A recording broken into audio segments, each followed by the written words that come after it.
We would like to begin by acknowledging the traditional owners of the lands on which this project is recorded, the Wurundjeri people of the Kulin Nation. We would also like to pay our respects to elders past, present, and emerging. Please be advised that the following podcast contains horror themes and depictions of gore and violence.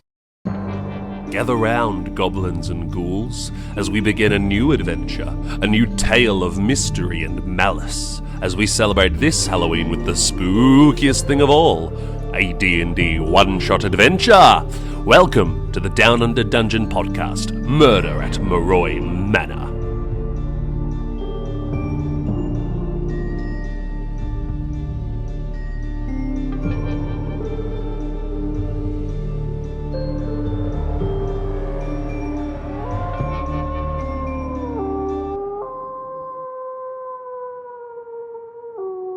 All right, everybody, welcome back to our impromptu second half of the Halloween one-shot at the Down Under Dungeon podcast. Impromptu.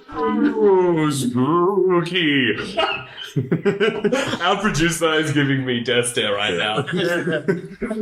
It's a death stare with love. We return to a murder that has just occurred at Moroi Manor of the aforementioned Moroi himself. Mr. Ratchet Moroi lies dead on his dinner table with his guts spilled all over the place. You guys have each had a moment to react to the horrifying scene in front of yous. And I'm now going to ask Kacy to roll a performance check. And I will let you know what this is ahead of time, Kacy. Kacy, you're a detective. You're a fairly well-known detective. A murder has occurred. You are rolling a performance check to avoid a panic. So you may make an address to the crowd. Can it be persuasion? I beg of thee. You know what? I think fair enough. You can have persuasion if you want. Oh, sweet giblets. Okay, so I feel like as people start to go towards the exit, Kacy is going to stand in front of the door and slam it shut and say, "Nobody move!" There's something else they say after this, but and I'm looking over to Curtis to try and give him the eyes to be like, nobody move! There's been a murder at a dance floor. Why are you looking at me? I don't know why you're looking at me. Sorry. Anyway, Casey's gonna roll his eyes at Curtis and return to the room saying thanks for nothing. It appears Mr. Moroi has been murdered. The gasp takes up from the crowd. Oh, wait, sorry, my microphone wasn't on. Can we get that again for the recording? It appears Mr. Moroi was murdered! Gam Gam, a bit more energy next time. Ladies and gentlemen, no one is here to move. Has anyone seen Dr. Bracken anywhere? The guests began looking amongst themselves and going, Dr. Bracken, is there Dr. Bracken? Do you think Dr. Bracken could have been the killer? Oh my goodness. No, Mr. Moroi needs medical attention, clearly. As the crowd all sort of stop themselves from jumping to assumptions. And with that, I'm going to ask for that persuasion check. Casey's going to mutter under his breath, boomers. That is an 18. You beauty. With an 18, you avoid a panic going to root. They are obviously uneasy, the crowd, but they recognize your authority and your position as a famous detective / podcaster. So they feel somewhat safe knowing that Kacy Brimsnore is on the case. Yeah, Casey's just going to try and maneuver Curtis in front of the body to obscure the view from the crowd, but obviously there's blood everywhere, so doesn't do a very good job. Curtis is slipping and muttering on himself. Hey, when I get down there, I swear. Oh, do you think your god could have told us this was going to happen? Oh, bring that up. That's very mature of you. Curtis, I will bring it up every time. Just remind me not to shake your hands because they're dirty. They're dirty.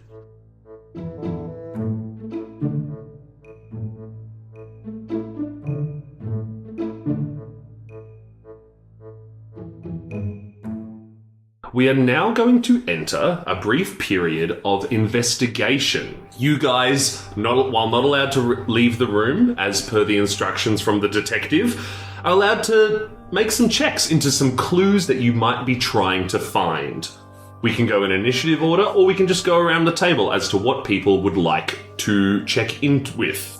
I think Kacy is going to go up to Emeral and say, excuse me, milady, I don't want to include you in this any more than you wish to be, but it seems you have a way with the people. I'm going to go and have a look at the body with my counterpart, Curtis, over here. Would you do me a favour and just look through the crowd and just try and pick up on anything interesting you might see? I trust your judgment. And then after that, Kacy walks over to the body. Emeral is most certainly going to be taking a look at the crowd and seeing that everyone is locked in the same room. People are going to start talking. And she wants to specifically hone in on who in particular is talking to who and what these supposed strangers, what their newfound dynamics are, if they were strangers.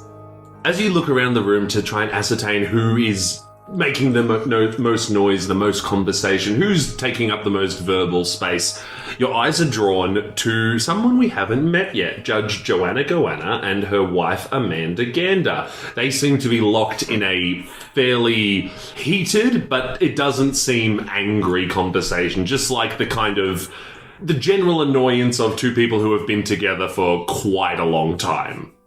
Interesting. I think Emeral is not going to approach them directly, but she's certainly going to skirt around the room and sort of do a almost like a walk by, as if something else has caught her attention from this side of the room is what she's feigning, but she's going to walk past the couple and see what sort of tidbits she can pick up of their conversation. Yeah, so roll me a stealth check. Of course. Ooh, that is not good on Emerald's end. A stealth check with a +2 is only a 3. Ooh. Rolled a nat 1 on the die. If you roll a nat 1, you can just... I don't care if you got a +20, you're not succeeding. No sugarcoating. I couldn't tell if it was maybe a 7 from this angle because I'm so far away from the dice tray, but I really leaned in and I was like, oh no, that's... I was desperately looking for you, but... That's bad juju over there. My dice are cursed. Emeral, you try to sally up to these two not looking too inconspicuous, but before you can hear a word of what they are saying, Judge Joanna Goanna is going to look to you and says, "Can I help you?" Have you seen the hors d'oeuvres? Have I seen a man is dead. Have I seen the hors d'oeuvres? I'm sure, Your Honour, you have seen far worse cases. Not in the courtroom. Really, I can hear some things quite eventful at certain hearings and arraignments. Yeah, no one dies. People survive the hearing, generally speaking. And Amanda Gander's going to sort of like elbow her wife and say, "Settle down, okay? You're a judge, all right? You're not all that." And Joanna Goanna is going to look at Amanda and say, "Hey, don't you fucking tell me what's going on." Amanda's going to look back and "I will tell you what's going on. It's all hey." And these two sort of start bickering amongst themselves like an old married couple would. So it's Joanna and Amanda Gander. Joanna Goanna and Amanda Gander, yes. Right. And these are humanoid? No, Joanna Goanna is a Yuan-Ti, Yeah. and Amanda Gander is a Kenku. Yes. Makes sense. Yeah. So literally, as in Goanna's stealing birds' eggs. This is literally the dynamic here. Yes, that is what I thought. It's nothing to do with the rhyming names. Okay. That's so clever, Oscar. You're so smart. I'm so on it. These two start getting into a bit of an argument, and I think you probably can make me a persuasion check as you're talking to the guests and trying to get a little more information out of them. That is for a total of 18. Ooh, on an 18. What do you say to Judge Joanna Goanna about the passing of Ratchet? It is such an unfortunate set of circumstances. I hear the man had many hobbies. Yes, he was well regarded within the community. I'm dearly going to miss him, and what an unfortunate way for someone so generous to go. And with that, you sort of notice Amanda go, "All right, well, whatever you say." Interesting. Is there any indication whether this is just the face of niceties on one end, or is this one or half of the couple is genuinely upset that Moroi has passed and the other is quite. Well, actually, not really. You see that Joanna seems quite upset by this. Amanda a little more c'est la vie about the whole affair. Do you two practice out here, out this way? Joanna's going to speak up and say, I mean, I'm Chief Justice of Tasmajia, so technically, yes, it is in Tasmajia. I know, Ratchet from his time as a lawyer. He was a truly talented legal practitioner. I rarely saw him in the courtroom, but to tell you what, the way that man filled out a form, ooh, Nelly. Had a way with pens, didn't Had a way with pens. What was his most trying case? Surely there must be one that sticks out from the rest. You notice that her eyes dart towards Kacy across the room. And she says, well, it's... actually, I'm going to roll for Joanna here. She gets very flustered immediately and says, well, I'm not really at liberty to discuss the sort of goings-on of the court, but I think you should maybe ask your friend, Mr. Brimsnore over there as to what Ratchet's most difficult case was. How very interesting. Mm. Thank you so much. Try to enjoy the rest of your evening. Joanna is going to look wistfully into the distance and say, yes, it is such a shame to see someone so effervescent go on so brutally. And Amanda Gander's going to again go, I think he probably would have liked it, actually. Emeral is going to glide herself out of the conversation, and she's going to reunite with Kacy by the body. And I think she's going to mention that there were some rather interesting comments made about one case in particular of Moroi. You see Kacy looks up, just like forearm deep inside Moroi, just like fishing around the cavity. I'm like, huh? Do you want to make a medicine check? Can Curtis help me? You can. I will say that you probably know that Gam Gam is an ex-doctor. Can Curtis help me? Yeah, if you don't want to let the doctor do the medicine check, I can't stop you. Hey, I called for a doctor and no one said anything about Gam Gam. Gam Gam is going to come toddling over after she sees everyone congregating. Oh, move out the way, Romeo and Juliet. Let me get in there. Curtis just wants to interject and say, should we really be tampering with the crimes here? and crime scene here, ma'am? Your detective should be more in control of his crime scene, and yes, his forearm is a forearm's length in the body cavity. I get to be Juliet, right? Of course. Sick. Now let me have a look at what's going on here. The good news is his forearm's only as big as my hand, so it's only a hand deep in the body, I guess. That's one consolation prize here. These little chipolatas are pretty deft when they get in there. Oh, you youths, let me look. Please, Gam Gam. Gam Gam, roll me a medicine check. Thank you. That is a 21. You roll a 21 on a pretty good medicine roll. You're going to get a little bit of information here. Ooh. First thing you noticed immediately, even though there was a hand in the wound, Just so far in.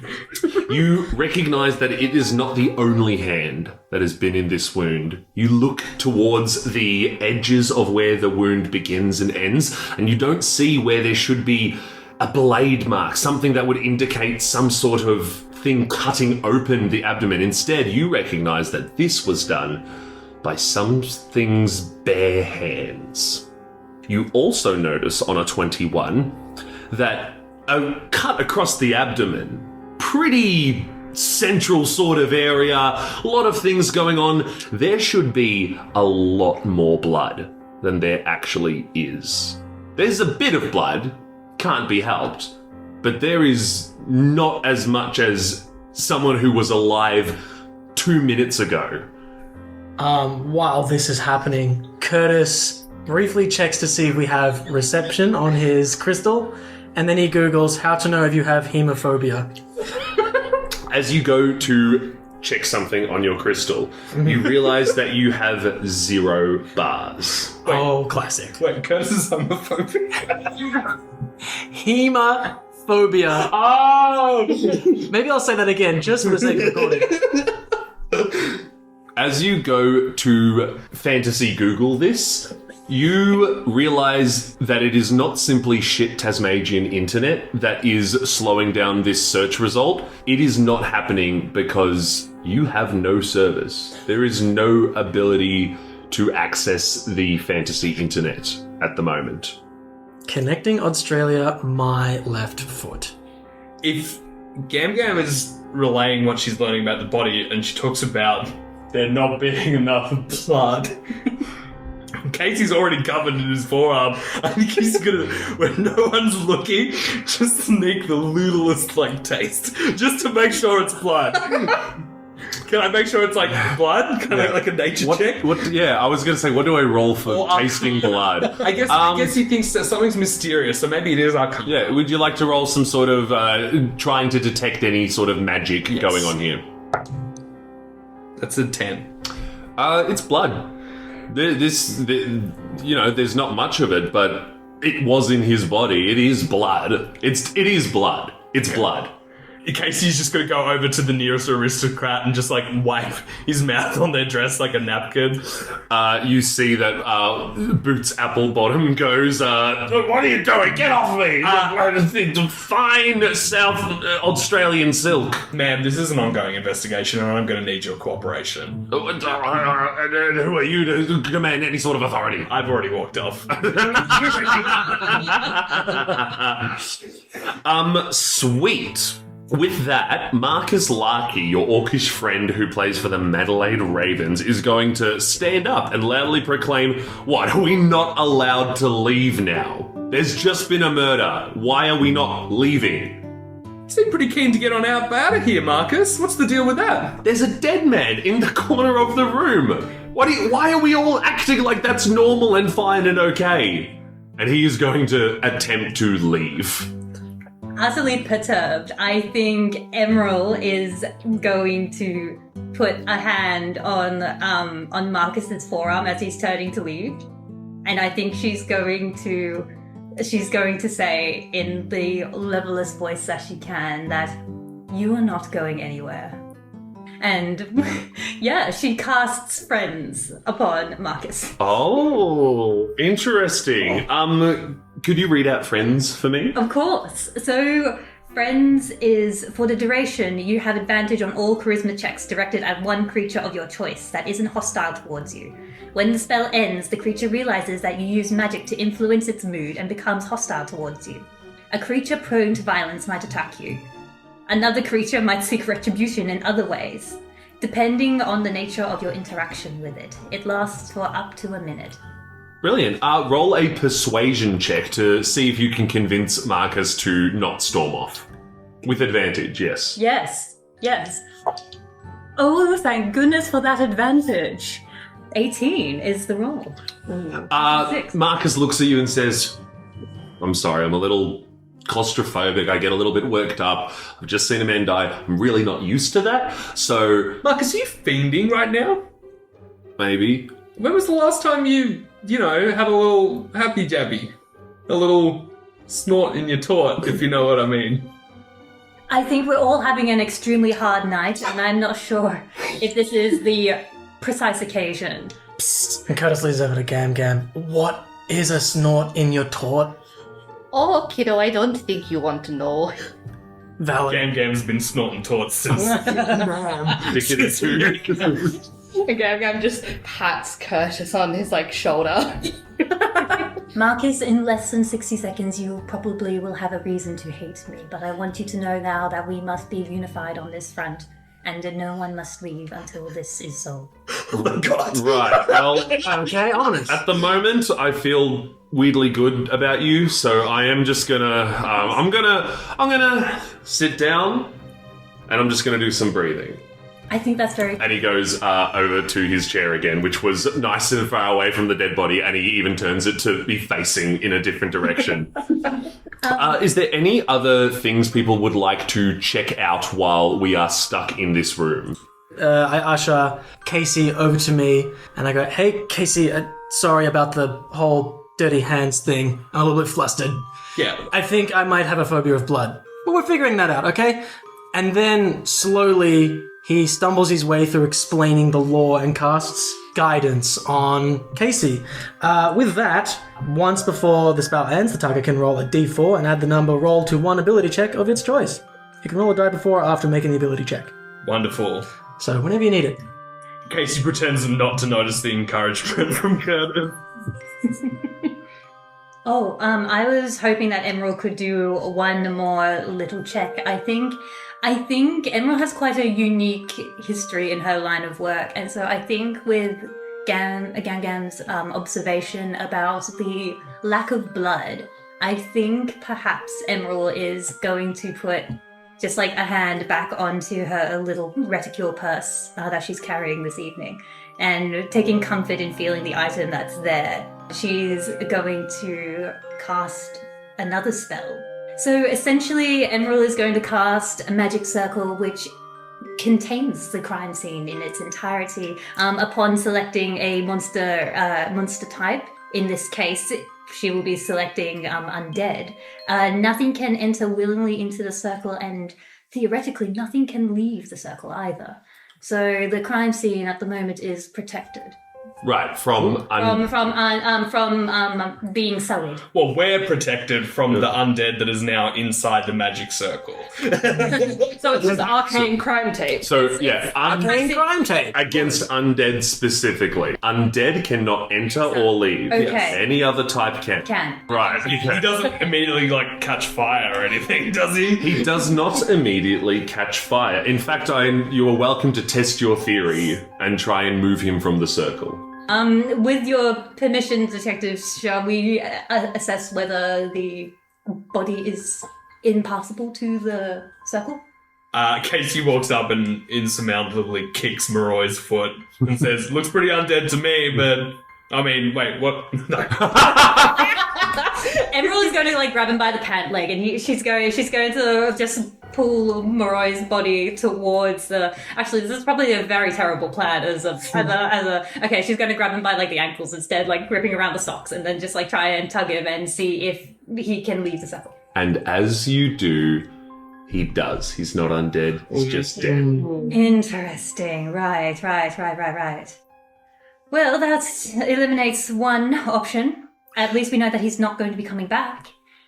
With that, Sheriff Ashna Rockjaw is going to stand up, looking somewhat shaken, and say, "Well, I've got good news and bad news. The good news is... Well, actually, I've really just got bad news, don't I? We can't leave, and it doesn't seem like any communication is getting through to the outside." And she sort of holds up a walkie-talkie that she would use to sort of get back to the station and whatnot. This isn't working at all, and from what I can tell, the boardwalk is flooded, so it seems like we're all stuck here for the time being. Kacy checks his magical phone, his dictaphone. Is that not working either? The magical dictaphone is also not working. If you would like to roll an Arcana check, you are welcome to. To try and use it, or...? To try and suss out why it's not working. That is a 25. Ooh. Oh, wow. Baby boy. On a 25, Kacy, you think that there is something about the storm that is making it impossible for not magic to exist within the storm, but for magic to leave the area of the storm. Something is creating some sort of barrier to stop things from getting out. Things of a magical nature from getting too far away.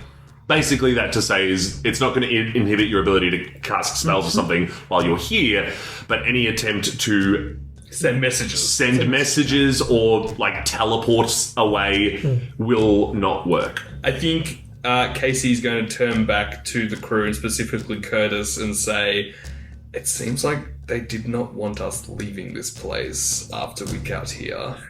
And Curtis just sort of mumbles to himself, "I didn't even really want to be here that much." Well, I mean, Curtis, this has got religious mumbo jumbo ooh written all over it. This is your jam, isn't it, Curtis?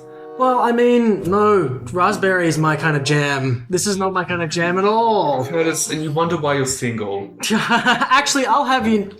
Okay, no, you got me there. Right. You got me strong there. I mean, okay, look, I'll be honest with you. No, I won't. That's all I have to say. I'm out. All right, Curtis. Bit depleted. Curtis, get a grip. Casey's gonna Get a grip of what? He's gonna unarmed strike Curtis, swipe him around the face. He has a -1 to strength, so it does a -1 damage. So it doesn't really do much, but I'm just trying to clear Curtis's head. Mm-hmm. We're going to go back to Gam Gam for a moment here. Gam Gam, upon realizing that these wounds were made by bare hands of some description, I'm going to ask you to roll a deception check. I'm going to ask you to roll this with advantage because no one's trying to interrogate something about you, but just roll for me. 7.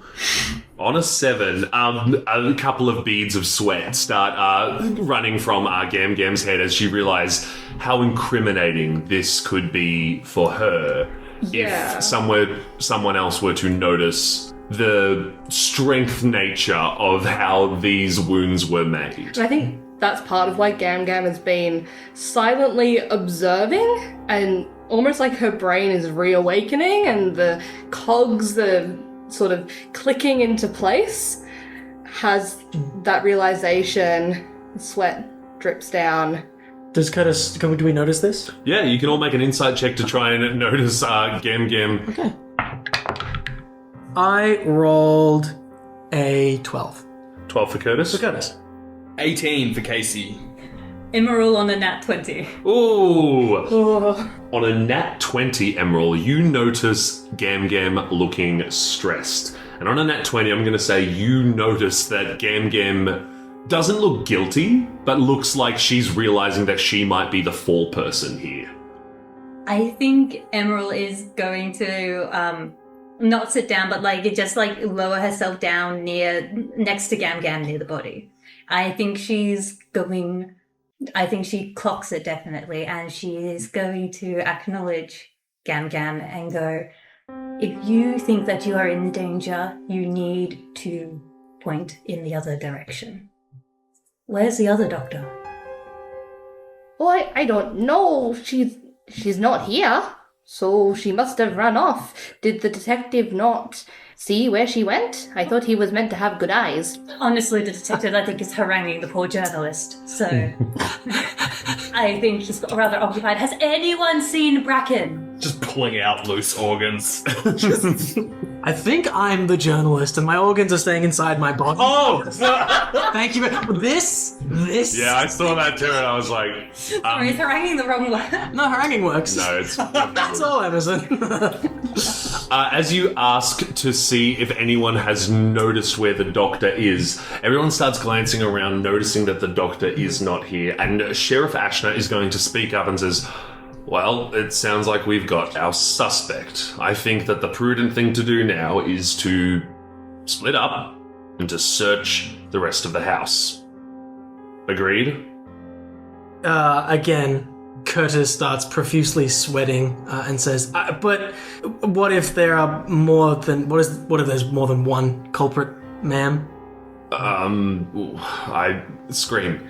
It's not that big a house. Okay, but scream or scream Or scream Just scream like a way that would indicate you're being murdered and need help with that. Okay, scream okay, yeah, got it, ma'am. As loudly as you can, lovely. As loudly as you can. Oh, yes, okay, yeah, sure. Or you could just go with your lovebird over there.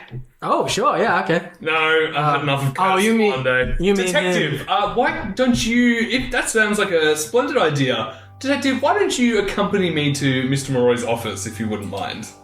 Certainly. Do you want to use the main one or his private in his room? I was reckon the private one. Go for the private one? Alright. And then I'm gonna do the finger eyes at Curtis and the finger eyes at Emeral, and then who is splitting up to go where? I was going to ask you guys, where would you like to go? We know that the detective is heading up to the master bedroom and Ratchet's private office up there. Where would you guys like to go? There are several areas that you can check out. You're welcome to snoop around the guest rooms. You're welcome to snoop around the library. You're welcome to snoop around the... never mind. You're welcome to snoop around the library or the guest rooms. Emeral wants to go to the guest rooms. Emerald's going to go to the guest rooms. Gam Gam's going to join Emeral and investigate the guest Do you room. want me to help you up off the floor? And no one wants to go to the library? No. I do want to go to the library. Actually, Curtis would love to because he loves books. Okay, sweet. So we're going to start with the library. As you guys all split off Scooby-Doo style to look for clues, we are going to get into the library. And you didn't even try to sneak away, so you don't have to do this stealth check that I wrote down. You cross from the banquet hall across the foyer that you originally arrived in, and rather than going to the left, which is where you've just come from, you turn to the right, which is the library. It's a weirdly quaint kind of area. It's just kind of this beautifully attended array of encyclopedias and important legal manuscripts. And you also notice like a bunch of weird how to summon Cthulhu in 45 minutes type of like phony magic shit that he's just got in his weird Ratchet Moroi decimal system thing going on here. Curtis, I would love for you to either roll a history or an arcana check, depending on what you would like to be looking into.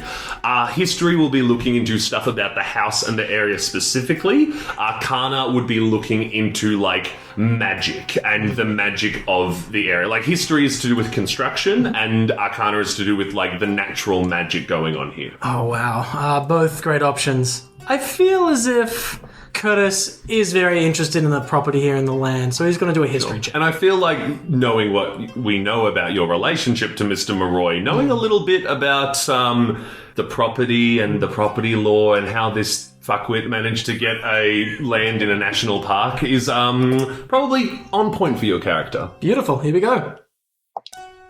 It's a 16 on the die. Fabulous. What do you add to that? 2. 18. All right. On an 18, you find two things in the history annals of Moroi's library. You find the original land deed of this. It's dated back hundreds of years. It is for a man named Joseph Fossey. And it seems that the house itself was built before the national park was established, which might answer some questions as to how this guy manages to have a house here. You also find blueprints. You see all the rooms that you know were here, and you see that there is an extra room somewhere in the house. Unfortunately, any notion of where this extra room is has been clearly scrubbed from these blueprints. Like someone was trying to avoid someone figuring this out. Okay, so I know there is a hidden room in this manor, but I don't know where that room is. No, you don't know where that room is, but yes, you know that somewhere there is a hidden room. A room that should not be in the house. Okay, brilliant. And with that, we're going to cut over to Emeral. Emeral, you're looking into the guest bedrooms, correct? Yes, indeed I am. Brilliant. Do you know whose guest bedroom you'd like to look into? If anyone specifically. Otherwise, you can just roll. You know what? I think she's going to just roll.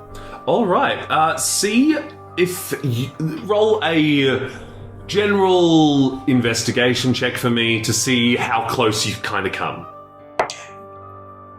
That is an 11 for Emeral. An 11. You begin looking through the rooms. They seem somewhat identical, and you notice on an 11 that they are immaculately well kept. The staff here clearly must do a lot of work. Interesting. Right. And so, above table, Kacy never mentioned the fact that there are no staff in this. I don't think Kacy did mention that. No, interesting. But for the sake of this one shot, I'm happy for you to act on that information. Yeah, I mean, Gam Gam didn't specifically say it, but I would have pointed this stuff out. Unless I feel like the rule of thumb is unless you're withholding information, explicitly then share withholding. it. Then Okay, share cool. it. I mean, there was no one serving dinner, I suppose, so I think she's going to there shouldn't be any members of staff. Yeah, you were looking for hors d'oeuvres. I was looking for hors d'oeuvres. There was no one to provide the hors d'oeuvres. So that's incredibly suspicious. And these rooms are pristine as she cracks each door open. They are incredibly pristine, except for one room which has one small blemish on it. I would love you to roll an investigation check, or an arcana check. All right, let's go. That's another 11 for Emeral. Another 11. You recognize that this blemish is a spill of something liquid, something viscous, and something with a magical property to it. This magical property seems to alter appearance in some way or another. All right. And that's what you detect. And for the sake of moving this thing along, you notice that in Bracken's room. Yeah. Okay, cool. Curiouser and curiouser. Emerald's going to close the door.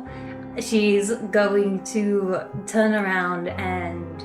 Is Gam Gam by? Gam Gam finally catches up. I'm so sorry. I really should have waited for you at the top of this rise. Oh, it's okay. I just tripped down them a little bit. But did you find anything? Oh, dear me. Yes. In the end, yes. There's an interesting spill in Bracken's room. Do you know what it is? Or is it just a spill?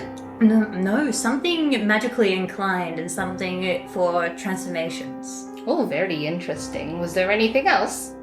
Emerald opens the door again. This time, Gam Gam, you can make an investigation check. That's a 5. Gam Gam, you notice that the beds are all really tightly tucked in. You notice that, the staff clearly are doing a lot of work to keep this place looking tidy. Oh my, the staff must be very good here. Emerald closes the door again and goes, there are no staff in this building. Oh, interesting. So then who makes the bed? Because surely none of you are good enough at making beds. To be honest, I have no idea. Perhaps there's a spell in that for this. So where to next? I am just going to jump in with where we're going next. We're now going to cut to Sheriff Rockjaw and the detective as they head up the stairs and head to the left, away from the guest rooms and towards Moroi's bedroom and private study. Kick down the door. Yeah, it was open. You just enter and it's his house. He doesn't... Oscar, I said what I said. Okay. you kick down the open door and make an investigation check as you enter this room. Yeah, I'm gonna go straight for... And do it with advantage because the detective is also... the sheriff is also here and would also be doing it. Right, making a beat. Kacy gets his dictaphone and he is going to say... Record number 396. As always, this might be a crime of passion, perhaps. And we all know where the dirtiest secrets are kept. And he's going to make a beeline to Mr. Moroi's lingerie drawer and just start pulling out his underwear. Brandon, what'd you roll? I rolled for my investigation. I rolled a 17. Brilliant. On a 17, as you enter the room, you notice immediately how dusty it is in here. Yeah, it seems like this place does not get either cleaned very often or used very often. So it seems the help isn't so good after all. Or the lack thereof. Sheriff Rockjaw, how do you know Mr. Moroi? The sheriff is going to look towards you and say, I thought I'd mentioned it. I'm the sheriff in Morwell. It's a nearby smoothing settlement, and Moroi on occasion will donate, money or his time to helping us. To the police. Yeah, we're underpaid, and it was really hard to be the policeman these sort of days, Maybe you could have studied harder. So I'm looking around the room. Does the sheriff seem surprised that the room is so dusty and underused as Kacy is? Yeah. The sheriff is also really curious about the fact that for a bedroom, this should be better well taken care of, or at least the staff should take. Even if he's not sleeping in here, someone should be making sure that it doesn't get like this. And the sheriff is going to roll a cheeky little check here. I'll give them the help action. It might not be needed. The sheriff notices a area of the room that is not dusty. It is a small brazier, like a little area with a torch in it. There's torches all over the mansion to light it, but there's this one area that is not dusty in the entire room. I'm gonna go over and inspect the area that was pointed out to me. Yeah, absolutely. Make a investigation check for me. Nat 20. Nat 20. On a Nat 20, you put your ear against the... Oh, I'm fucking ruined. On a Nat 20, you put your ear against the wall and you recognize the distinct hollowness of the wall, except for a small clicking of gears. It seems that this might be some sort of secret area. I turn to the sheriff and say, Sheriff, quick, look out the window! And as she turns, I'm just going to punch as hard as I can into the wall. Oh my god. Roll an insight check for me. Insight? Yeah, just quickly. Oh no. I'm like, why not strength? 26? Seems like if you pulled on this torch, it might open. So now roll that strength check, right? No. I still want to, okay, fine, I am an intelligent. Yes, okay. Open the fucking door, Emerson. Okay, what I want to do is, can I get in there without Sheriff Rockjaw seeing me? So can I make a stealth check to get in absolutely. Make stealth check. there? 17. 17's going to pass. The sheriff, while a cop, not that perceptive. Dirty cop. You sneak into this secret area and you arrive in Moroi's private study. As you enter, you immediately notice a skeleton standing upright and perfectly still. It seems to be there for anatomical study. It looks human except for the protruding fangs from its mouth. You see books strewn across the desk, pages that look to be torn from books pinned against the corkboard on the wall. You also see in here Moroi's journal. When was the last entry? The most recent entry was a week ago. And what did it say? It just has a list of, like a shopping list in it. It says werewolf flesh. It says favor of a water deity. And it says blood of one who has bested you. You are welcome to read more of the journal. Nah.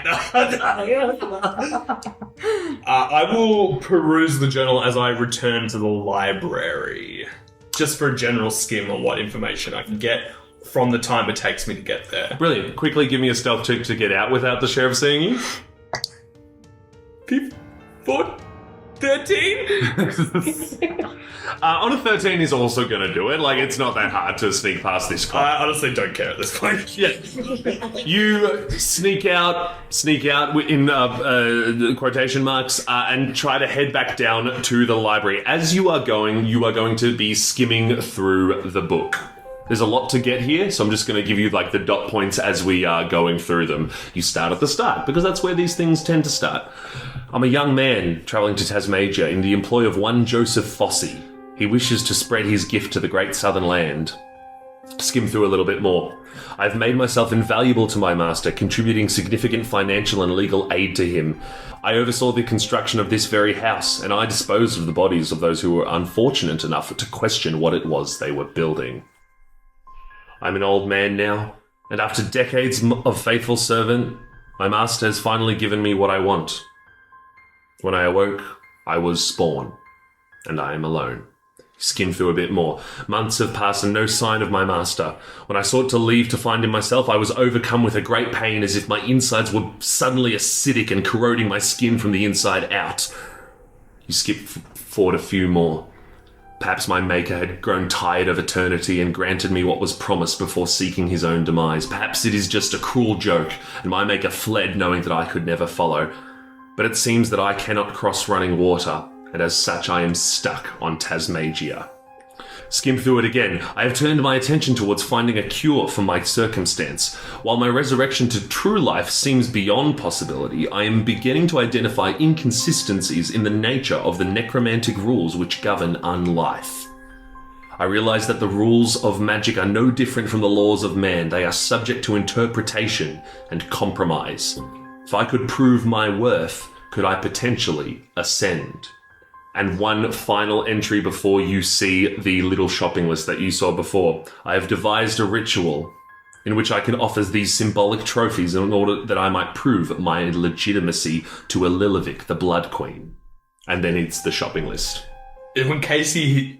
And you arrive back in the library as you get there. Kacy snaps the journal shut and obviously causes Curtis to jump 3 feet into the air and declares, "Called it! I knew it! Called it!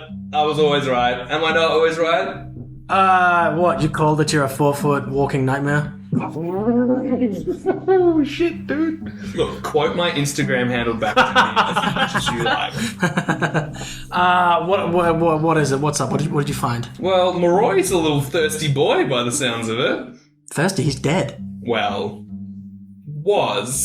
is trying to be.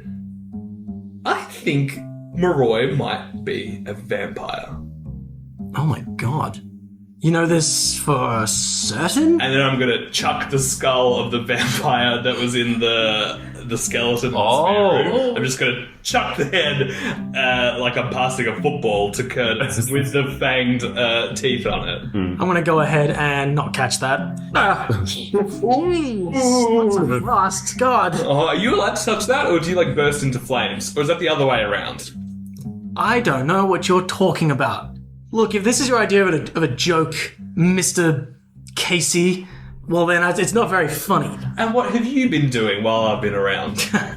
Well, yeah, I found out, Mr. Detective, that there's a secret room in this place. Oh, did you now? Yeah. You must seem pretty proud of yourself there, Curtis. I'm actually extremely proud of myself. I will say in this moment, bringing up the secret room, you also realize that there is another room here that is not secret, just very well overlooked. Oh.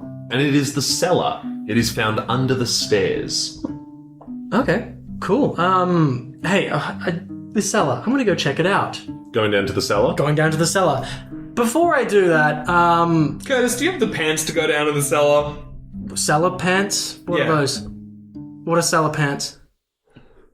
Wow, he's asking me about cellar pants. In that, I'm going to say we cut back to Emeral and Gam Gam. As you guys are walking through the guest bedrooms, checking stuff out, both of you give me a... what would we call this? I'm going to say it's a wisdom saving throw, but you can add your perception to this. And sorry, did you say that it was you add wisdom So and then... you add your wisdom saving throw to it, and then you can add your perception on top of it. Okay, cool. Well, that is a 16 total for Emeral. Gam Gam got a 9 total. All right. Emeral, you hear him before you see him. Walking slowly behind you. Look at you two. Trying to figure out what happened.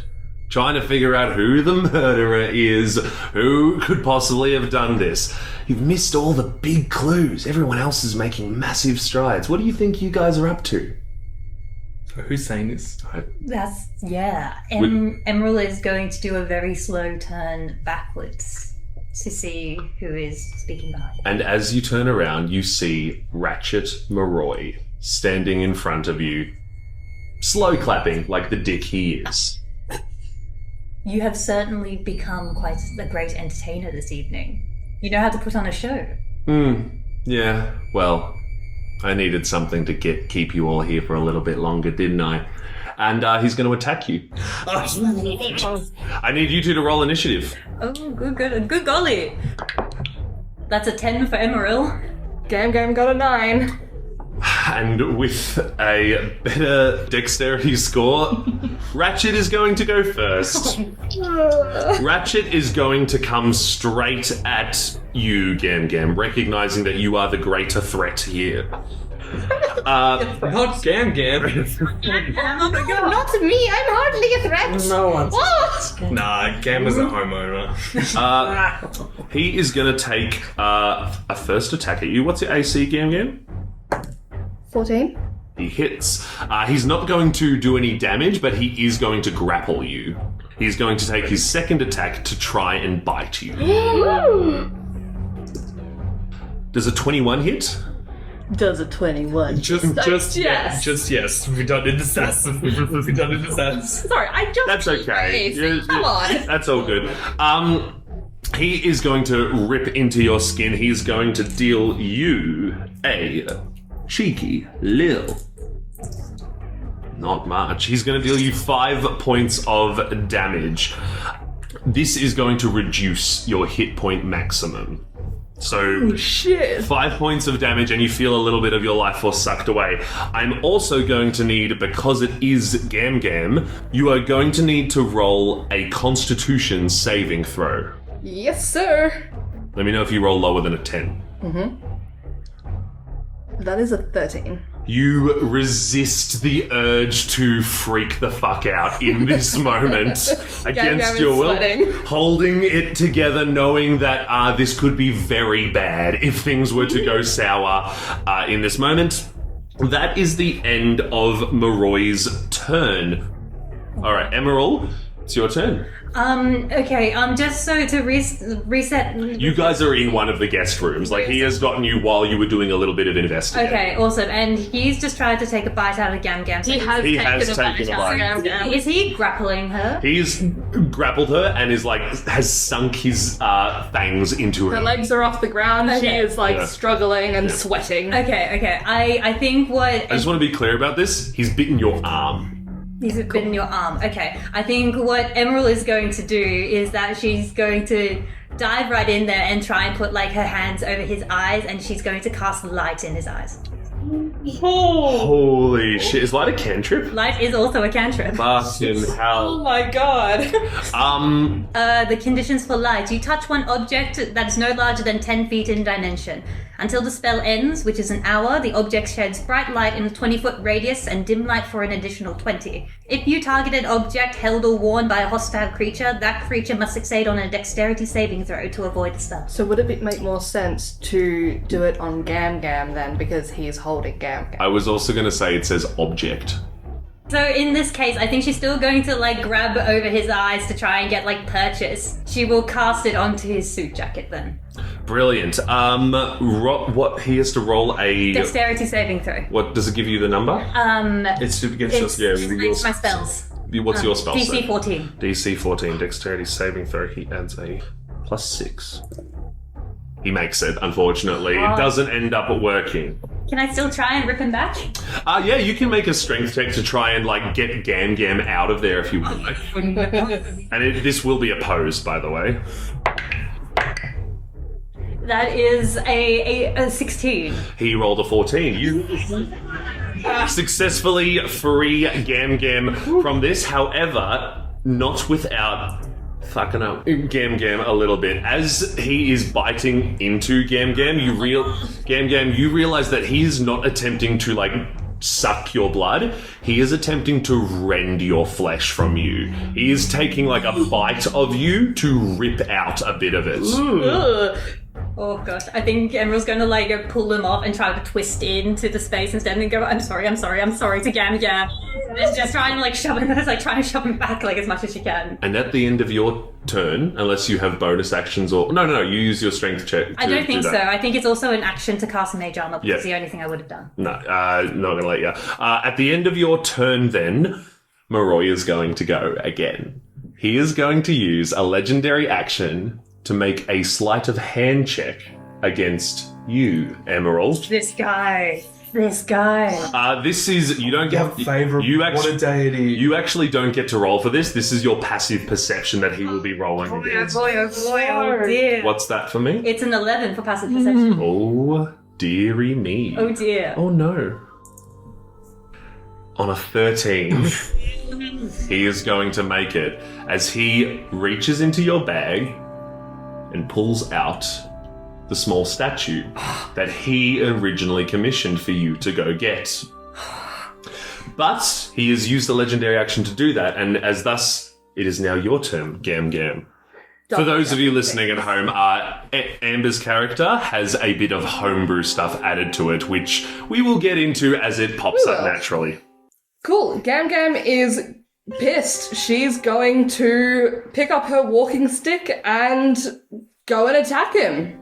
Sweet. Roll your attack. That is a 17. A 17 is going to hit. Roll damage. Fantastic. And what sort of damage is this doing?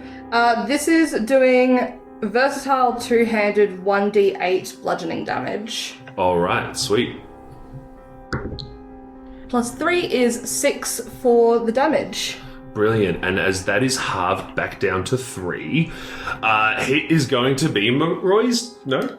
Sorry, I get an extra attack as well. Oh. So I'm going to attack again. And that is not going to hit, unfortunately. All right, well, you do 6 damage then. We halve that down to 3, as he seems to not really mind getting hit with a walking stick. It is now Moroi's turn again. He kind of gets a double turn here, which is, sucks for you guys. And he is going to flee. Getting what he needs from the both of you, he's going to sprint down the stairs past the two of you. You are welcome to make a strength check or a dexterity saving throw to try and slow him down as he heads towards the cellar. And can I check any spells at this point or just those checks? It's not your turn yet. Okay, yeah. So, Any reactions, essentially. Yeah, gotcha. Yeah. Oh, yeah, if you have something that you can do as a reaction to try and slow him down, you're welcome to.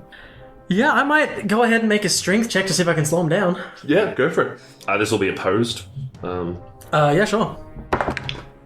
Grand. It is a 9 on the die, turns into an 11. With a 14, he is going to hip and shoulder you out of the way, your strength failing you in this moment. My pancreas!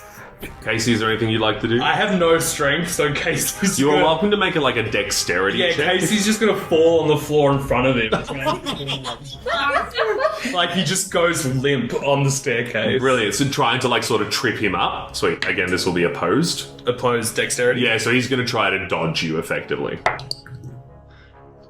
Just flat dex. Yeah. It's good, right? 7. He is definitely going to dodge you, Curtis. He is going to attempt to grapple you. Kacy. Oh dear. Does a 11 hit? No, it doesn't. He gets 2 attacks and... Oh, actually, no, he gets 3 because that was his legendary action there, but now it's back to the top of the thing, so he gets another turn here. Oh dear. Does a 14? That is my armor class. He does. So he is just trying to grapple you in this moment. Okay, grapple me, bitch. Brilliant. You're a small creature, yeah? Very. Brilliant. He is going to take you down into the cellar with him. Is there anything you'd like to say in this moment?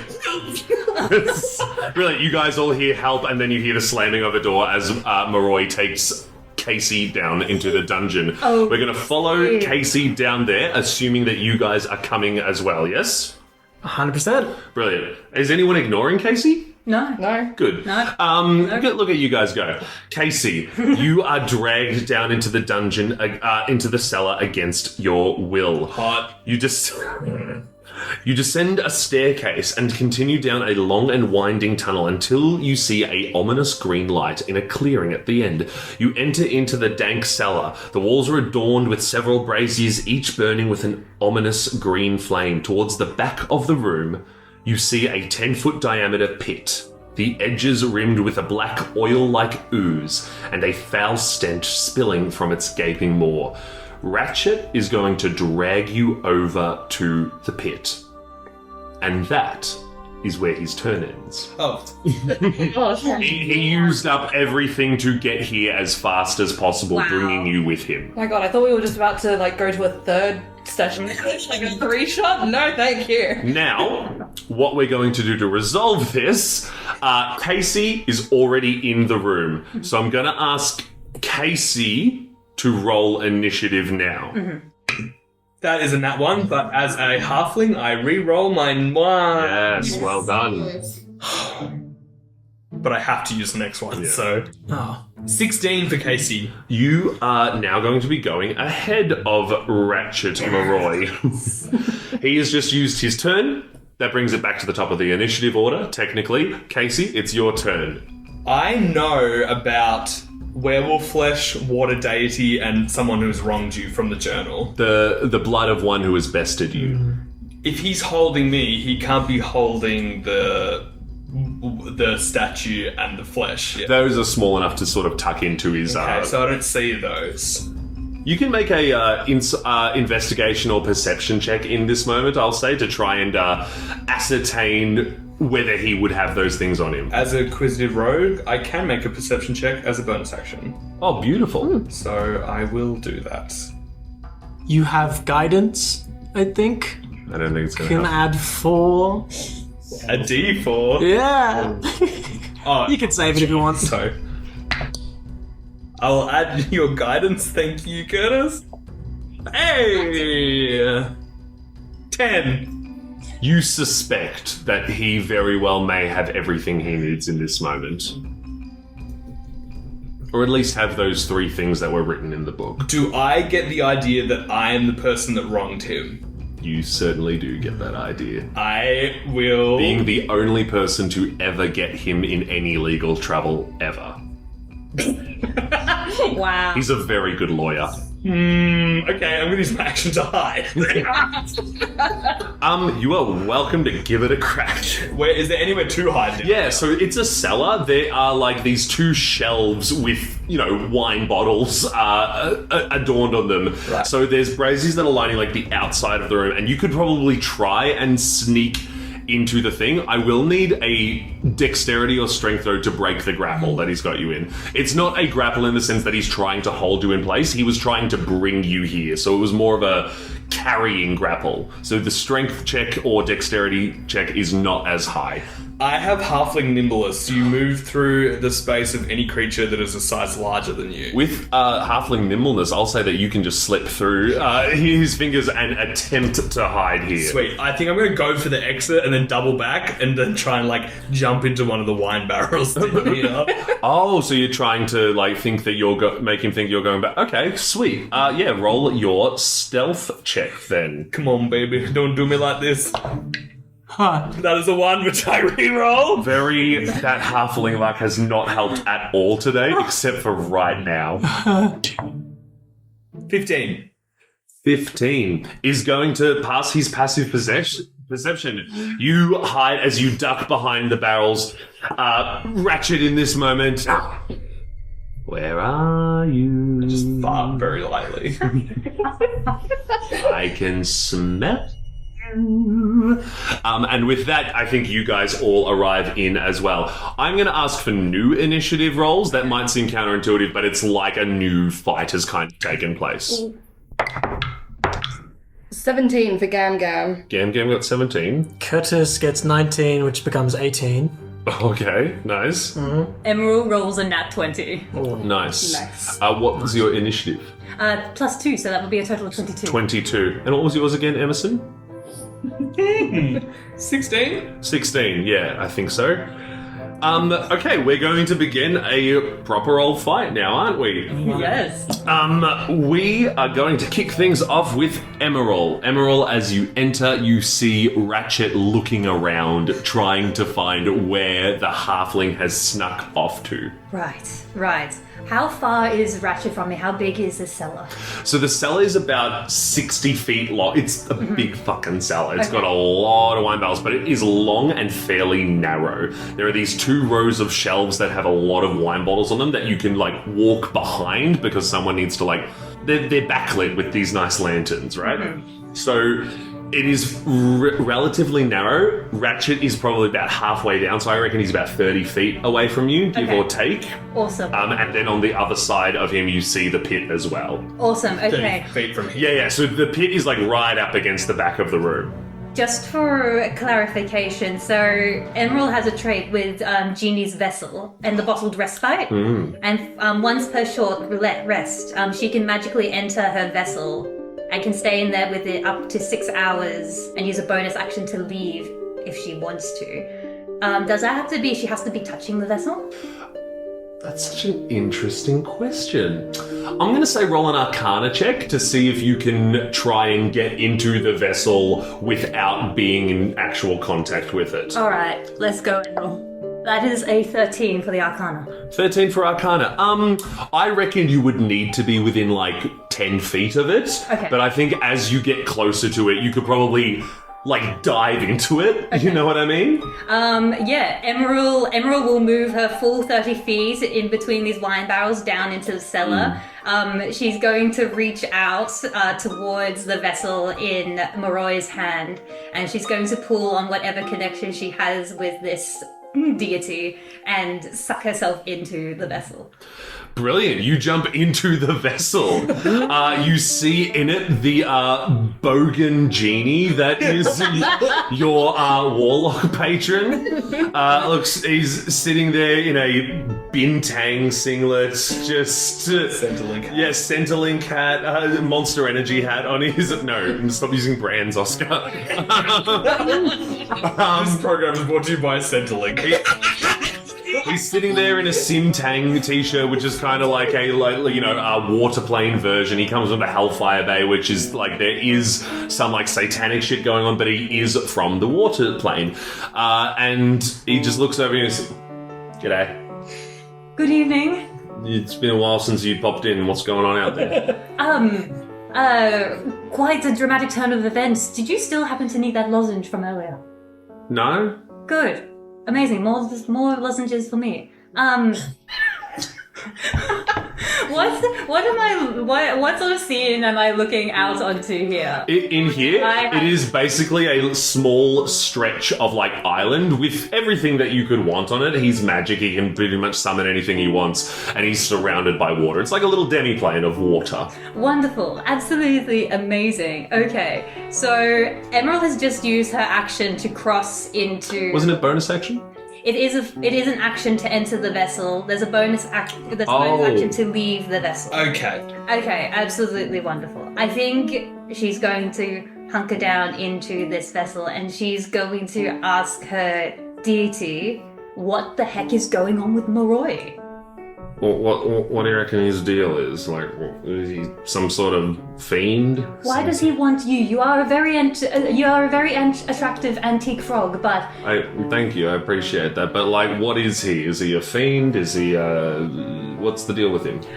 Essentially a vampire. Oh, well, he probably wants me to, give him some power to cross running water. They can't move over the sea or anything, so he probably, just needs me for that or anything. He's probably harmed by running water, if you can do that for him. Interesting. Okay, fantastic. Thank you for that insight. Lovely place you have here, by the way. Oh, no worries, Dal.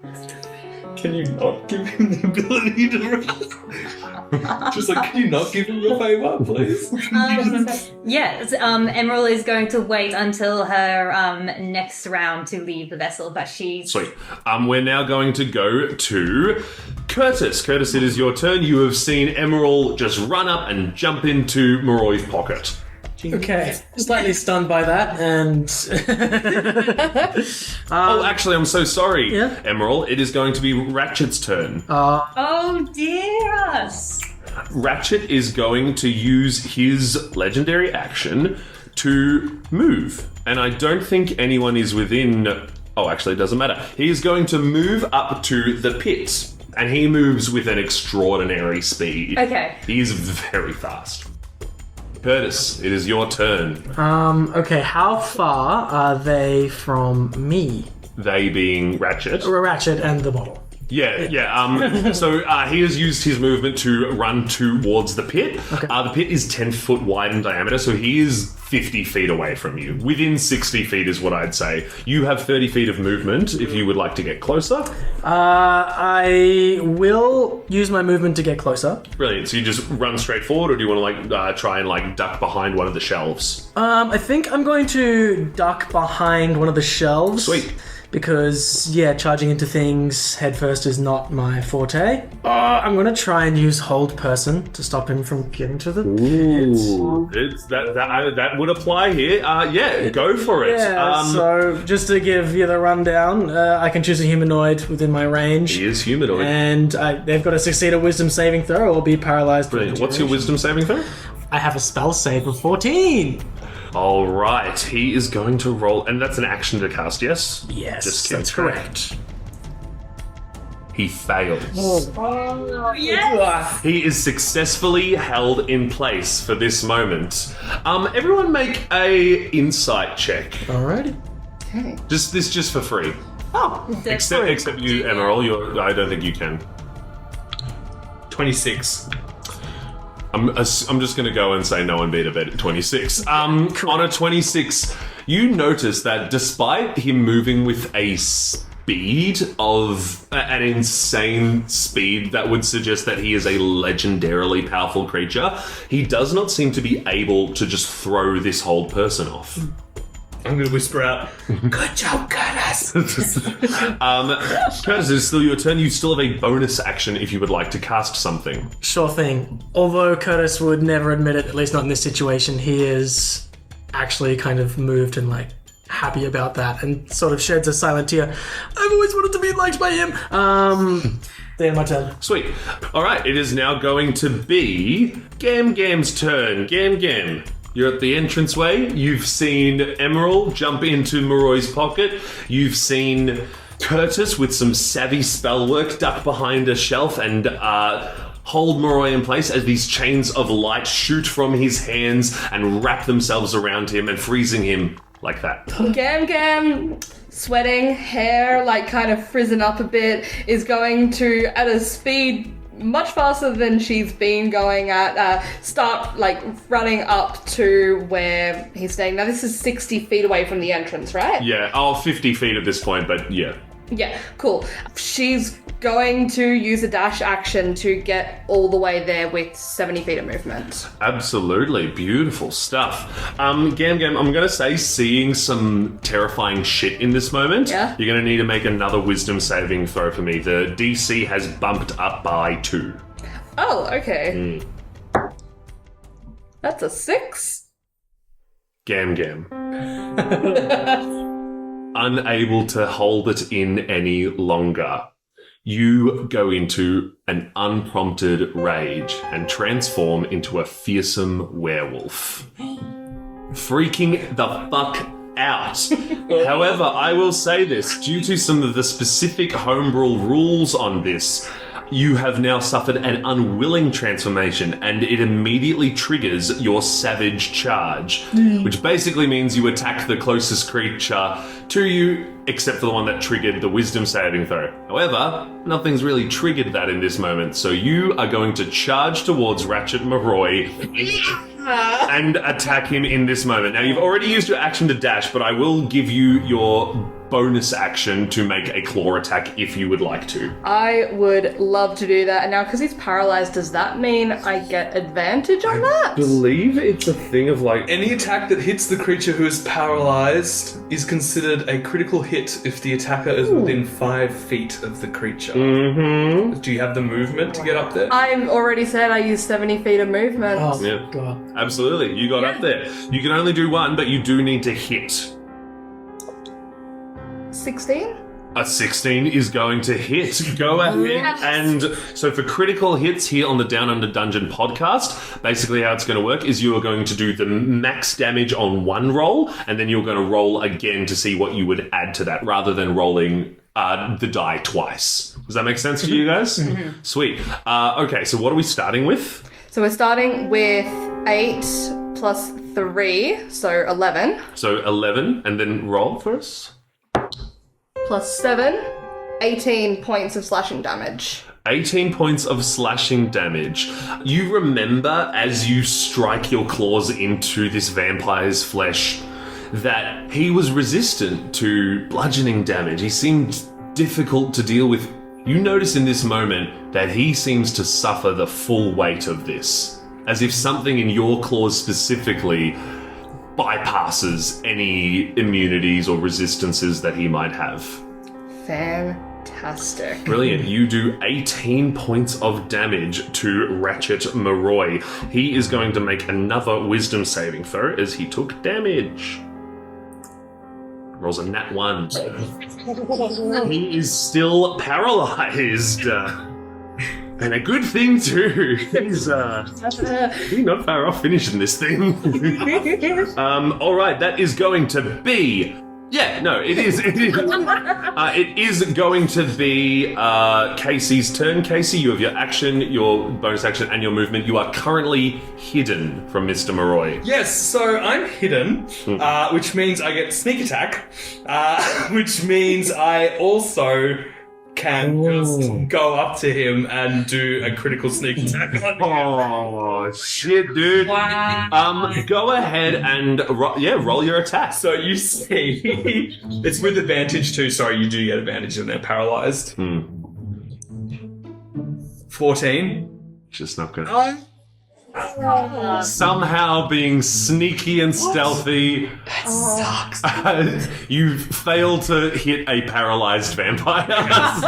Stab at him, completely wide miss. To be fair, yeah, you see Kacy stumbles out of one of the barrels. He clicks a button on his dictaphone, and you see this enormous switchblade just extends out of the end of it. And obviously, he'd been inhaling too many wine fumes in the barrel, just completely shanks and miss it. It's like, fuck. And instead of hiding again, I'm going to use my insightful fighting ability. So I'm going to use my bonus action to insight check a creature to try and gain sneak attack for 1 minute, and it's against their deception check. So let's see. I will need Moroi. Deception or perception? Sorry, I missed. Yeah, gotcha. Moroi will need to make a deception check. Absolutely. He is pretty deceitful. He gets 8. In total. Okay, so I have a +7 to my insight, so I literally can't... Yeah, you re-roll ones as well, so... I had 19. And so I go back to it, I'm like a little bit like a bug-eyed, I'm like, you bitey boy. And that's my turn. That'd make a great headline. Let's write it down. Bitey boy. Buddy boy bites back. I want half of that story profit. Brilliant. So that's your action, your movement, and your bonus action. It is now Ratchet's turn, and he can't do anything. But he can make a wisdom saving throw to try and end the fucking condition. So sorry. That is a 15. Beats 14. Beats the 14. He kind of grunts like, enough of this. You're all going to die now. And I'm going to really like it. But he doesn't get a turn. It happens at the end of his turn. Kacy's just there going, yang, yang, yang, yang. Rend your flesh from your bones, Brimsnore. Do you cutie? Emeral, that is back to the top of the initiative order. It is now your turn. Ratchet is no longer restrained. Dear goodness me. Okay. Yeah, Emeral, you are inside the genius bottle, inside his hand at the moment. Yeah. Okay. I think she's watching this on sort of like the walls of the vessel, and almost like a giant like IMAX screen of like the whole. It's full Truman Show, it's the sky around you, and you it's can surround sound. It's in 4D, and Emerald's just like, right, Vegas okay, stuff sphere. is happening. She's going to turn to her patron and say, "Lovely to hang out. Ta-ta." Good luck with that. She's going to use her bonus action to burst out of the jar, and immediately upon exit, she's going to cast Eldritch Blast. Ooh. So you appear outside of the bottle in this moment. Because it is a ranged spell attack, I think you have disadvantage on this because you are right next to him. Unless you would like to try and move further away from him, he will get an attack of opportunity on you. Yeah, well, in that case, she's going to jump out. She's going to move 10 feet back, and then she will cast Eldritch Blast. Sweet. Before you can do that, he is going to get a swing at you as you use your attention to try and get out of his way. Yeah. And he is going to try and just attack you. Just take a cheeky swing. Let's see. He's going to miss. Because Because fuck me, I guess. Mighty boy can't beat a 12. Mighty boy can't beat a 12. So Emeral is going to. She's so angry. So I think Emerald's eyes go like they completely glaze over. She holds out her hand and she casts her Eldritch Blast, which is a beam of crackling energy, streaks towards a creature within range. Make a ranged spell attack on the target. On a hit, the target takes a 1d10 force damage.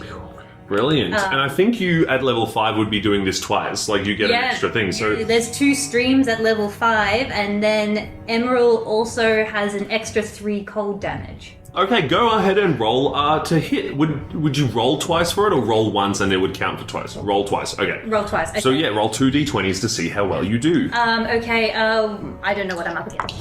That is a advantage of 16. So a 16 and a 16 and a 6. what would you add to that? Dear me. Plus So 6. does a 12 hit? 12 does not hit, unfortunately. But one of them does hit. Go ahead and roll damage. 1d10 plus 3. 1d10 plus. This is force damage, yeah? Yes, this is force damage. And yeah. That is a 9 on the die, and then plus 3 is 12. Brilliant. You do 12 damage to him. Full damage, nothing to be done about it. He just takes the hit. Sweet. A crackling beam of energy reaches out from your outstretched hand. It hits him square in the chest as he kind of grimaces and fucking cold damage. Jesus Christ.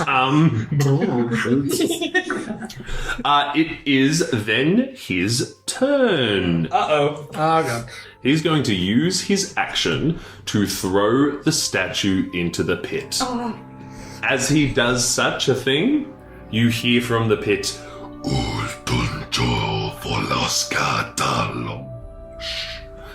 that's the end of his turn. I don't speak French. If only Denis were here. So, Is there a chance? Oh. I just wanted to clarify, has he now thrown the statue? Is it now... The statue is in the thing. In the pit. It's in the pit. The voice you heard seemed to be reacting to the statue. Okay, great. Is there a chance of translation? Is there... No. Okay. Speaking a language? Yes. Okay, good. But no, okay. Do I know what the language is?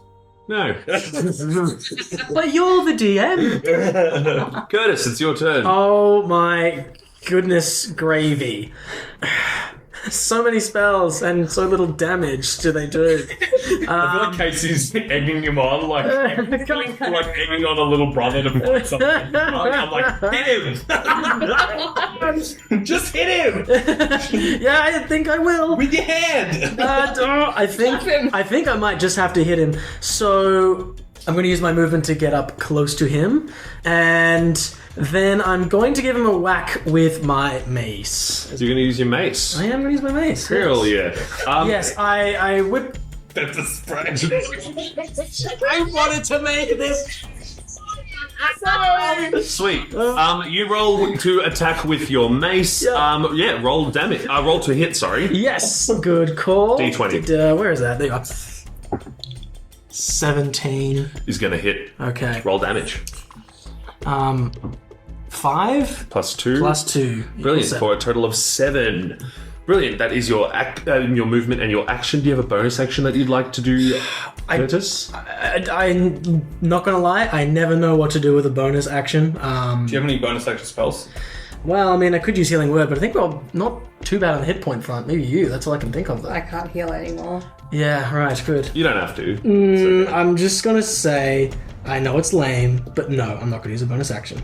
That's Because I like to be cruel and unusual to myself. That's totally fine, Curtis. Gam Gam, it is now your turn. You are standing in front of Ratchet and Moroi. Your friends are surrounding you currently, as Ratchet and Moroi seems more interested in what he was up to. First of all, Gam Gam's just going to, roar, "I'm going to tear you apart!" And is going You see Moroi... You see, Curtis. and with that is going to reckless attack. Ooh. So you get to... All of these attacks will have advantage then. All of them will. Would you like me to roll all 3 first? I would... Yeah. Perfect. So the first one is 21. Gonna hit. 20. Gonna hit. And 23. Gonna hit. Yeah, so 3 hits. So you would roll roll each hit. So that was 12 on the dice for all 3 attacks.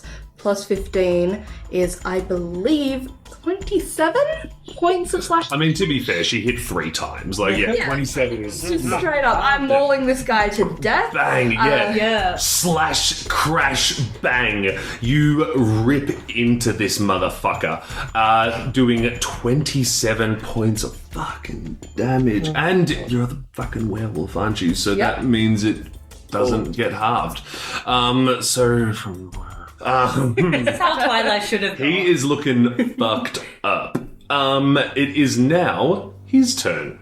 He is going to use his legendary action to throw the chunk of werewolf flesh into the pit. Once again, as he does this, you hear Dosko Shanto Falaskandos. If that's like you saying 4x gold or something in a demonic accent, I'm going to lose it. Well, you'll find out with everyone else. That is going to be Kacy's turn. No mucking around. It's 11. Doesn't hit. Fuck. Uh-oh. Well, I'm going to hide. Good. Sweet, roll a stealth check. Kacy's not feeling too good. See, that's fine. Dirty 20. Dirty 20. You successfully hide. I'm going to say that it also uses your movement to hide because you came out to get to him. So you need to use your movement to get back behind the shelves again. It is now Ratchet Moroi's turn. He's going to use his action to try and find Kacy. Oh my god. He can't. He doesn't beat the dirty 20 that Kacy rolled. He starts sniffing around. Instead, he is going to use a bonus action just to take a swing at the person closest to him, that person being Gam Gam. Oh, goodness. Go for it. He only gets one of these attacks, though. Gam Gam's had a great. Does a 18 hit? Unfortunately, it does, even with my werewolf bonus to AC. Oh yeah, he gets advantages. Yeah, he didn't roll better. Sweet. So, he hits with that one. That is going to be just the 2d4. Doing 5 plus 3. So he does 8 points of slashing damage to you. Which is half because I am raging. Oh, that's right. Look, you go, you good thing. And goes into my temporary HP, which I get from being a werewolf as well. Sweet. Oh, it's so strong. Maybe we're fighting the wrong person here. That is back to the top of the initiative order. It is now Emeral, your turn. Oh my goodness. Okay. So the only thing that is needed is Kacy in this case, above table speed. Yeah. Emeral doesn't know that, so Emeral is just going to go and cast another lot of Eldritch Blast onto Moroi. Ooh, nice. Yeah, go ahead and roll your 2d20s. So 2 hits, a 15 and a 3. Weirdly enough, the 3's not going to do it. The 15 is going to hit, though. Yes, okay. Sweet. All right, roll your d10. Yes, so a d10 and then a plus 3 to the d10. Yep. So that is a 9. 9 damage. Another 9 points of damage to him. That's actually 12 with 3 extra. Oh, colors. okay. Yeah. Okay, so it's a 6. Oh, it's a 6. Sorry, my bad. Pardon, so... It was a 9.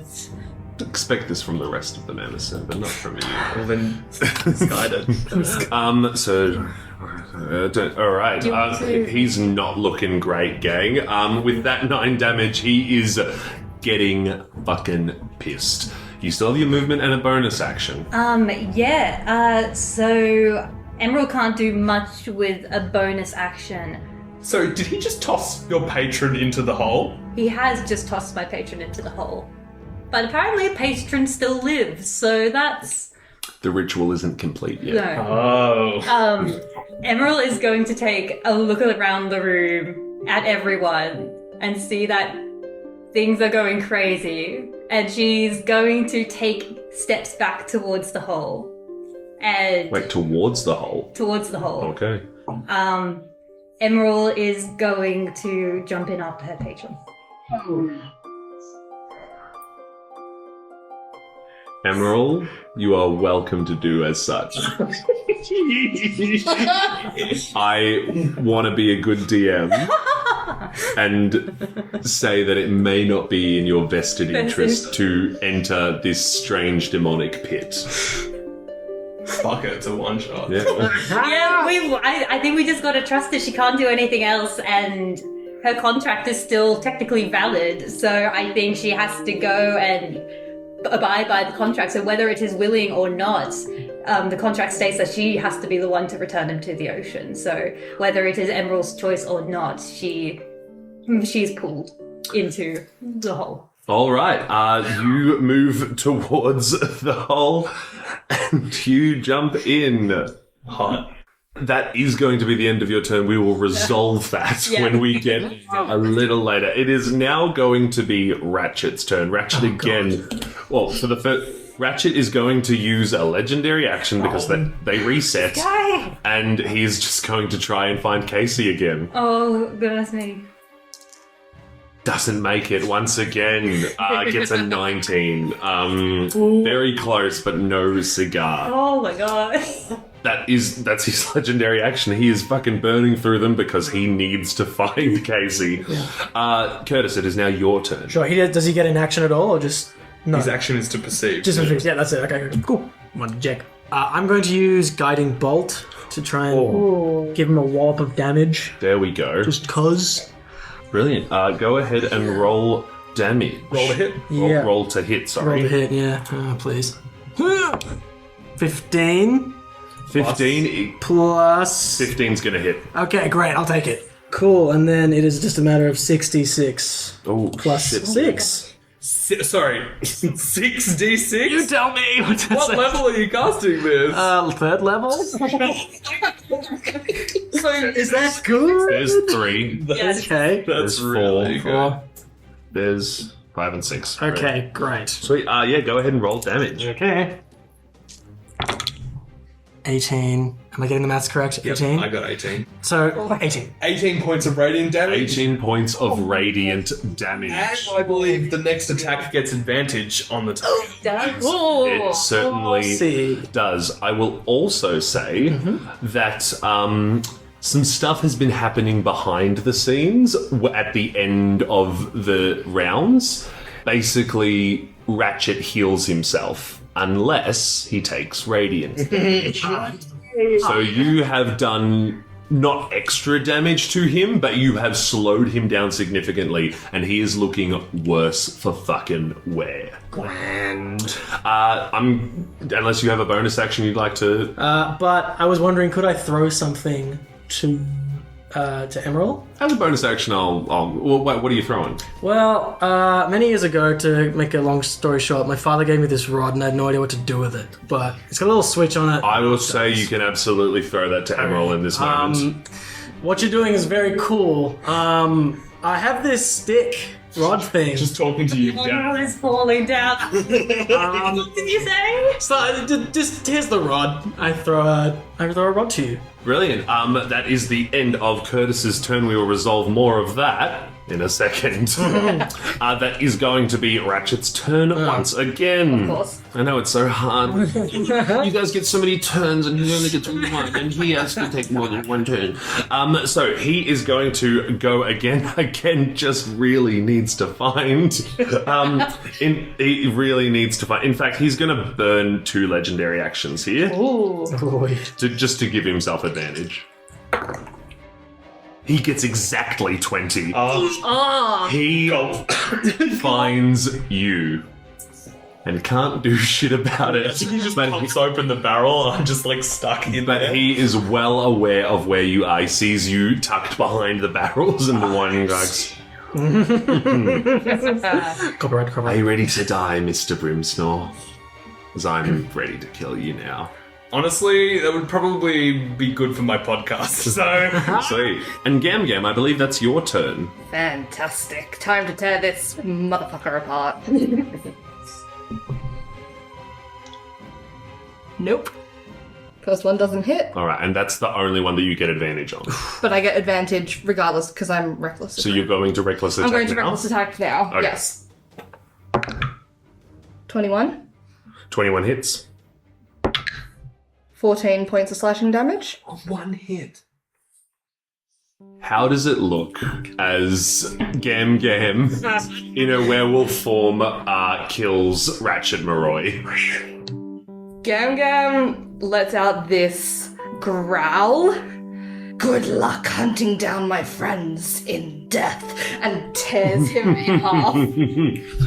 Yeah, you say that to him and you rip this vampire in two. Ratchet Moroi is no more. Quickly, before we sort out what to do about that, Emeral, you are in the hole. I would love for you to make a dexterity saving throw to try and catch this immovable rod. Okay, hang on. Okay. Rolls a d20. That is an 8 on the die, which bumps it up to a 10 on the die. I'm going to say that means you catch the rod. Okay. Now, How far have I fallen? hold on. Okay. Let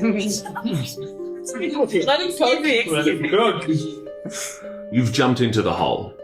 You've got this immovable rod in your hand. Hot. I'm going to give you a choice here.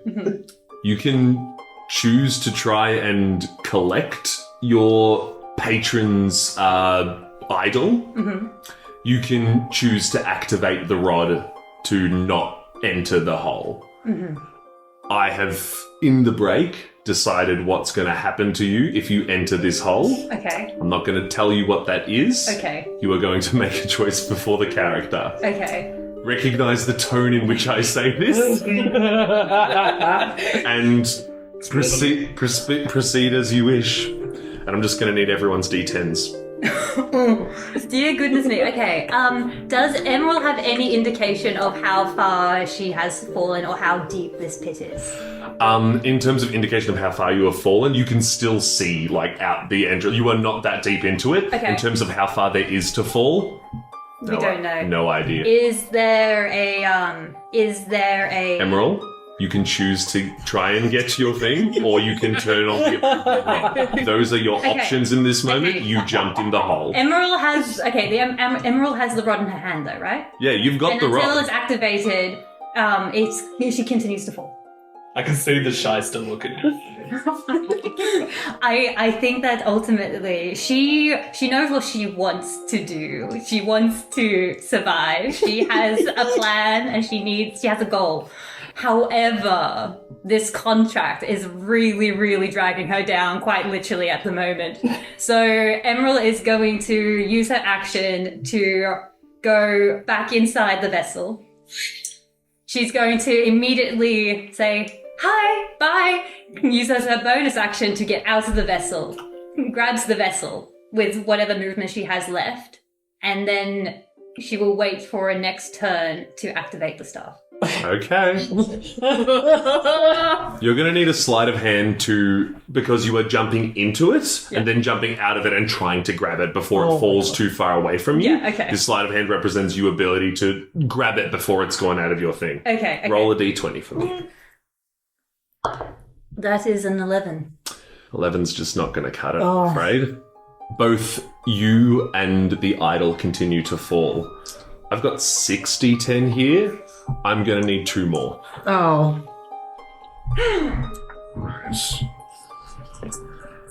Tried to warn you, man. Tax. I mean, you know. As you fall deeper and deeper into the hole, Emeral, you hear that same demonic voice that you heard in your head before.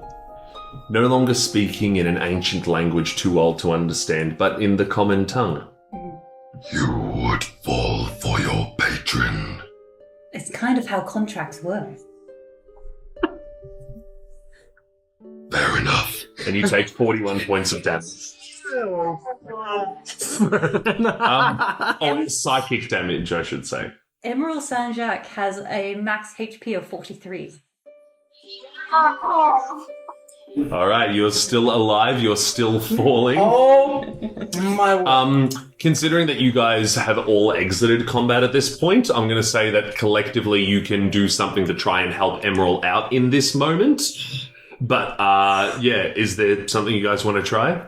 Yeah, I can't do anything, Tyrie. Can Curtis do anything? I think the jury is out. Enhanceability, no? I'd be out of range for enhanceability too. Gam Gam can't do anything. Yeah. No. All I can do is say, I don't think I'm ever going to see that rod again, am I?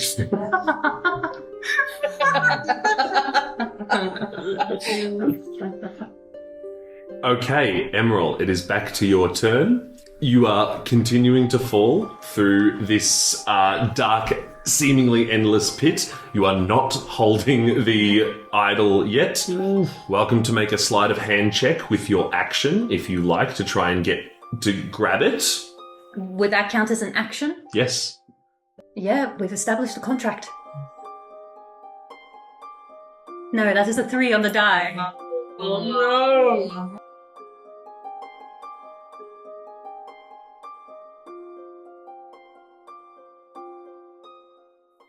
Emeral, you fail to grab the idol. You no longer have the action economy to stop yourself from falling any further.